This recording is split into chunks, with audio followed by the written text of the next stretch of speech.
applications. So உங்களோட major ட்ரிபிளியா இருக்கிறதுனால ரொம்ப டெக்னிக்கலா போக முடியாது.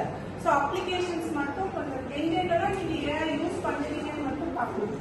சரியா? ஸோ ஆர்டிஃபிஷியல் இன்டெலிஜென்ஸ்னா என்ன தெரியுமா உங்களுக்கு?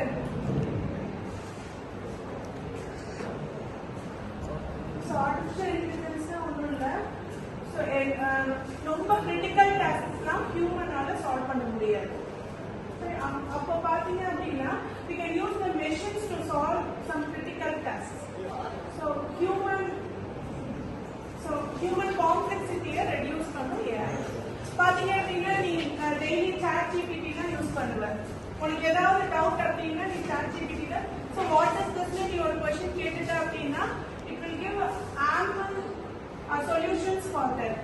நீ வேணா ட்ரை பண்ண சாட் ஜிபிடில போயிட்டு உங்களோட சிலபஸ் ரிலேட்டடா ஏதாவது ஒரு கொஸ்டின்ஸ் நீ ரைஸ் பண்ண ஸோ அதுக்கு உனக்கு கொஞ்சம் சொல்யூஷன்ஸ் கொடுப்போம். ஸோ அந்த சொல்யூஷன்ஸ்லயும் கிளாரிட்டி இல்லை அப்படின்னா ஸோ வாட் இஸ் திஸ் ஏ அப்படின்னு திரும்பி நீ அதே கொஸ்டின்ல நெஸ்டடா நீ கொஸ்டின் கொடுத்தாலுமே it can able to answer. So human கூட நீ எப்படி இன்ட்ராக்ட் பண்றியோ அதே மாதிரி நீ சாட் ஜிபிடி அந்த ஏஐ அப்ளிகேஷன்ஸ் கொடுத்து நீ இன்ட்ராக்ட் பண்ண.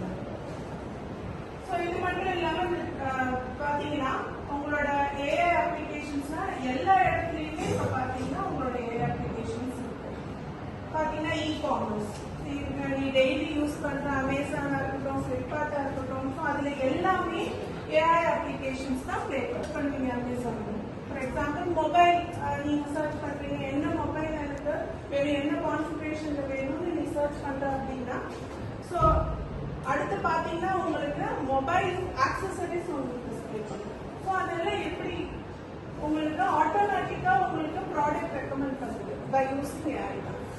புரியுதா? ஸோ நீ என்னென்ன உன்னோட சர்ச் ஆப்ஷன்ல நீ யூசருக்கு என்ன அடுத்து தேவைங்கிறது தனக்கு தாண்டி அதை ப்ரெடிக்ட் பண்ணுது. ஸோ இது ஏஐ அப்ளிகேஷன். ஸோ இ-காமர்ஸ் ரிலேட்டடா உங்களுக்கு ப்ராடக்ட் ரெக்கமெண்ட் பண்றது ப்ராடக்ட் உங்களுக்கு எது பெஸ்டா இருக்குன்னு காட்டுறது இது எல்லாமே ஏஐ அப்ளிகேஷன்ஸ் தான். ஸோ அடுத்து பார்த்தீங்கன்னா உங்களோட எஜுகேஷன் லைன்லயும் உங்களுக்கு ஏஐ வந்து மெயினாக யூஸ்ஃபுல்லா இருக்கு. சரியா? ஸோ சாட் ஜிபிடி யூஸ் பண்றது மூலமா நிறைய இருக்கு. இன்னும் பார்த்தீங்கன்னா வர்ச்சுவல் கிளாஸ் ரூம் ஃபியூச்சர்ல பார்த்தீங்கன்னா வர்ச்சுவல் கிளாஸ் ரூம்ஸ்னா உங்களுக்கு வரப்போகுது. ஸோ அதுலலாம் பார்த்தீங்க அப்படின்னா கஸ்டமைஸ்டு லேர்னிங். ஸோ எது ஒவ்வொரு ஸ்டூடெண்ட்டுக்கும் என்னென்ன கைண்ட் ஆஃப் கண்டென்ட் தேவைங்கிறத அதுவே ரெக்கக்னைஸ் பண்ணி சப்ஸ்கிரைப் பண்ணும். ஸோ எங்க வர்ச்சுவல் கிளாஸ் ரூம் கான்செப்ட்னா ஃபியூச்சர்ல வர இருக்கு ஏஐ பேஸ்ட். ஸோ அடுத்து பார்த்தீங்கன்னா மெடிசன் லைன்லயும் நிறைய அப்ளிகேஷன்ஸ் ஏஐ ரிலேட்டடாக இருக்கு. ஸோ இப்போ நிறைய ஆப்ரேஷன்ஸ் ரோபோட்டிக் ஆப்ரேஷன்ஸ் தான் உங்களுக்கு கொண்டு வராங்க ஹாஸ்பிட்டல்ஸ்லாம். ஸோ அப்பார்ட் ஃப்ரம் டாக்டர் பார்த்தீங்கன்னா ரோபோட்டிக் ஆப்ரேஷன்ஸ் தான் உங்களுக்கு ஹாஸ்பிட்டல்ஸ்லாம் எக்ஸ்பெக்ட் பண்ண ஆரம்பிச்சிருக்கு. புரியுது? உங்களுக்கு தமிழே நீங்க பார்த்துருப்பீங்க 10th தமிழ் புக்ல இருக்கும் உங்களுக்கு. ஸோ உங்களோட பிளட் கேன்சர்ல பார்த்தீங்கன்னா உங்களுக்கு மைன்யூட் கேன்சர் செல்ஸ் தான் உங்களுக்கு ரோபோட் வந்து டிடெக்ட் பண்ணும். ஸோ இதெல்லாம் சின்ன சின்ன அப்ளிகேஷன்ஸ்